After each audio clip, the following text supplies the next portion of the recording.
Hello Kuwait, hello Philippines, hello Middle East, and hello world. This is Miss Marjorie from ICSA and welcome to our live update today. Ngayon kasama ko po si Miss. Naida Ulab. So ma'am, pwede niyo po i-introduce yung Ah, sarili. Ako po si Naida Ulab, presidente ng Kuwait. Kasalukuyan nasa Kuwait po ako ngayon.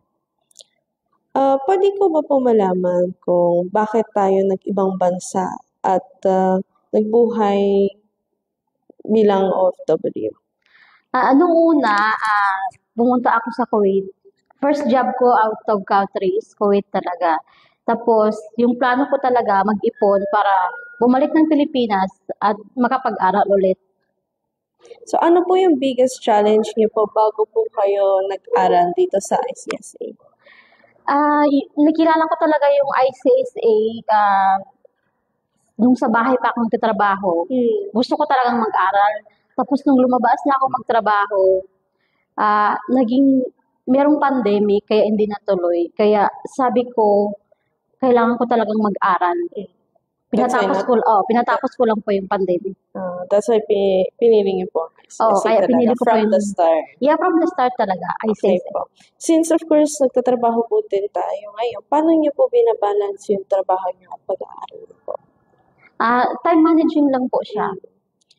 So, may mga memorable or experience or ano po yung pinaka-memorable experience niyo sa classroom with your instructor, mga fellow classmates niyo po? Memorable po sa akin si Sir Mark kasi tinutulungan po talaga kami, ni-encourage kung despite na yung parang down na kami, niisip namin parang di namin kaya, pero ini-encourage niya kami na kaya niyo yan, kailangan yung gawin. Kailangan. May when there's a goal, there's a way. Yeah, oo. Pwede mo ba po i-describe ang instructor niyo and kung may message po kayo sa instructor niyo? Nung una po, takot po ako kay Sir Mark kasi feeling ko, siya yung stricto. Nung una naming meet. Pero nung tuloy-tuloy na po yung months ng klase namin, yung nakilala ko siya, hindi po siya, minsan stricto siya, pero hindi ka po matatakot na baka anong gagawin niya sa akin, na baka paparusahan kami kasi makulit po kami sa klase. Yung batch namin, makulit talaga sa klase. Kaya nagpapasalamat po kay Sir Mark kasi naiintindihan niya kami. Yung mga vibes namin, hindi niya kami ni-instrictuhan. Pinagsasabihan lang kami pero masaya po. Masaya talaga everyday ng class.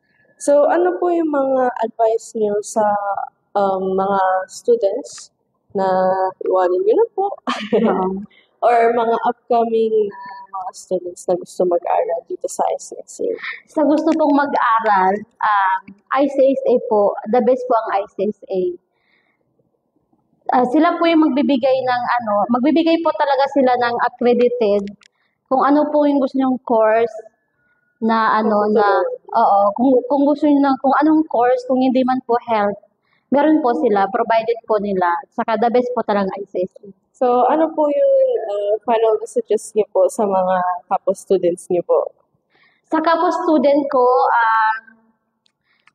galingan nyo lang, magpursige kayo sa pag-aaral ninyo. Para makamit natin lahat yung pangarap natin. Kaya. Oo, sabay-sabay nating abutin. So, ako po ulit, si Miss Marjorie with ICSA. Ako po si Naida Ulab. Your partner in success.